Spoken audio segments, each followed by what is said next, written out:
Wala nang maraming paligoy-ligoy pa, diretso sa punto na. Maiksi lang ang komentaryo, pero diretso sa punto. Maraming kuro-kuro, may tiwali, may totoo. Dito, sa puntong diretso tayo. Punto, diretso.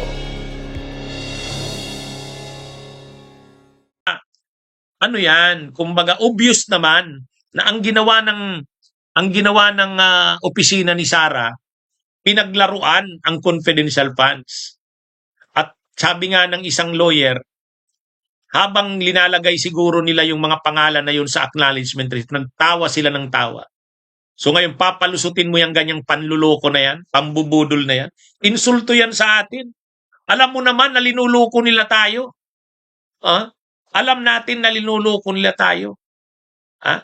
Kaya papayag tayong gagawin nila yan sa atin. Tumatawa sila niyan habang ginagawa nila yung mga pangalan na yan. Diba? Kaya lang si Robin Padilla, na dapat sana'y senator judge, na dapat siya pa nga ang mag-call ng atensyon ng mga ginawang yan, hindi. Pinagtatanggol niya talaga si Sara kahit obvious naman na scam ang ginawa. Mga kabunyog, mga kababayan. Basta ang sinasabi lang ni Robin, normal naman na gumamit ng alias. Kasi ang mga bayani daw gumamit din ng alias. Hindi naman yung paggamit ng alias ang issue dyan. Sinasabi nga natin, general rule, huwag gagamit ng alias. Dapat totoong tao. Kasi kailangan malaman talaga ng COA na nakarating nga ang pera sa tama. So dapat sabihin mo kanino binigay, sino. Ngayon, kung talagang hindi pwedeng gamitin ang tunay na pangalan, security reason, pwedeng gumamit ng alias, pero nakadeclare pa rin yung tunay na pangalan.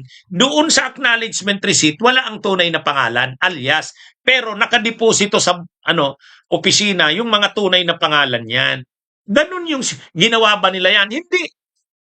Hindi. Talagang alias talaga yung ginamit nila. Pero sa totoo, tunay na pangalan yun, nag-imbento lang sila. Nag-imbento lang. Kasi ang akala nila, hindi naman ito mauungkatan. Ginagawa na nila yan sa Davao, wala namang nagiging issue sa ganyan. Tapos sino naman ang uungkat niyan? Malakas naman to, Vice President ito Sakap, laging ang paniwala nila, confidential funds yan. Pag confidential funds, hindi na yan ina-audit masyado ng COA. Maluwag sila dyan kasi confidential funds yan. Ang problema ngayon, naungkatan yan. Kaya, ito mga kabunyog. Saka yung sa NPA na sinasabi ni Robin, hindi naman pwedeng gumamit ng mga alias na ganyan sa NPA. Tunay naman ang mga pangalan din naman ng tao, hindi naman Katinula, Kabutiki. Ang pwede sigurong gumamit ng alias na Butiki, sa kanila, siguro sa PDP Laban, pwede silang gumamit ng alias. O Kabutiki. Sige, ang Kabutiki nila si Panelo. Pero hindi na yan alias. Kasi kilala na siya sa Butiki. Imagine niyo ito, Kasinigang, Kapansit, Katinula. Sus naman. May nakikita tayong mga pangalan ng mga NPA na pinapublish sa dyaryo at saka binabalita. Gumagamit naman sila ng pangalan ng tao. Halimbawa, Brian, ang tunay niyang pangalan, halimbawa, Alex Mendoza. Pero ang alias niya sa NPA ay Jordan. Gumagamit naman niya ng tunay na mga pangalan na hindi naman mga Tinula, Sinigang. OA naman tong si Robin Padilla di ba, yung mga batang namatay doon sa yung mga kabataang namatay doon sa Tuboso, sa Negros, may mga alias yun, di ba? Pinapublish ng ng army.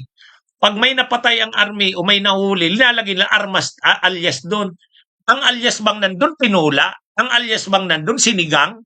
Di ba? Grabe, OA naman to si Robin Padilla. Hindi. Imagine niyo ang alias daw, Ka-Sirena, Ka-Adobo, Ka-Pansit, Ka-Tinula, Ka-Sili, Ka-Kamuti, Ka-Bawang, Ka-Labuyo. Wala namang ganun.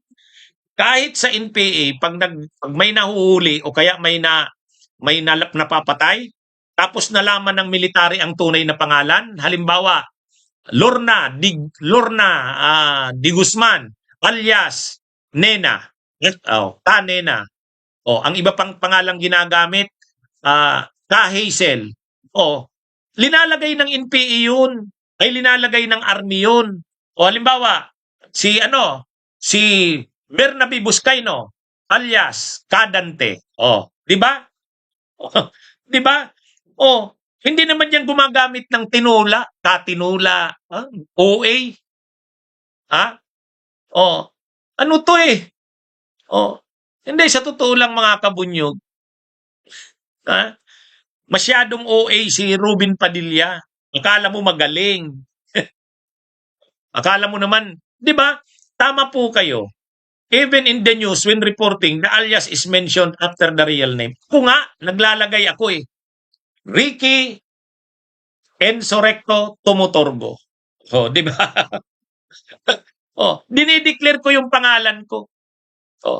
Dinideclare ko. Anong alias ko? Enzo Recto. Pero Ricky Tumutorgo, hindi ko tinatago yan. Bakit ako gumagamit yan? Makabayan ako eh. Lorenzo Tañada, Claro M. Recto. Enzo Recto. Di ba? Ay, Robin Padilla. Ano yan? Nagmamagaling, akala mo namang magaling talaga siya. Wala. Tapos dinidebate si Attorney May Divina Gracia. Mabuti, mabait yung tao. Mabait yung tao. Ano naman kung hindi niya alam kung sino si Dimasalang? Ano naman kung hindi niya alam si Marcial Bonifacio? Hindi naman ibig sabihin na hindi mo alam si Dimasalang. Mahina ka na. Di ba? Hindi ang mga binanggit niya sa NPA daw, ang mga pangalan, Katinula, Kasinigang. Ganun ba yun? Unang-una, ang nababasa natin sa dyaryo, pag may mga NPA na nahuhuli, nakalagay yung tunay na pangalan, ang alias, pero wala dong alias na mga kapansit, kaadobo, kasinigang, katinula, kabawa. Ay, ewan ko. Kaya lang mga kabunyog, kakandidato na naman yan sa 2028. Kakandidato na naman yan sa 2028. Ha? At ano yan mga kabunyog, mga kababayan? Kung hindi magbabago ang ating mga kababayan, mananalo na naman yan. Saka, yan ang dapat nga sanang paninindigan ng mga senador dyan, sasabihin i-declare nyo kasi, patunayan, halimbawa, ito bang mga ito, alias ba talaga to o tunay na pangalan? Di ba? Ganun dapat eh. Okay, mga kabunyog, mga kabayan, magandang araw sa inyong lahat. Mabuhay po tayo. Bunyog, bunyog, halikan na kasama ka. Bunyog, kapag buklod ay may pag-asa.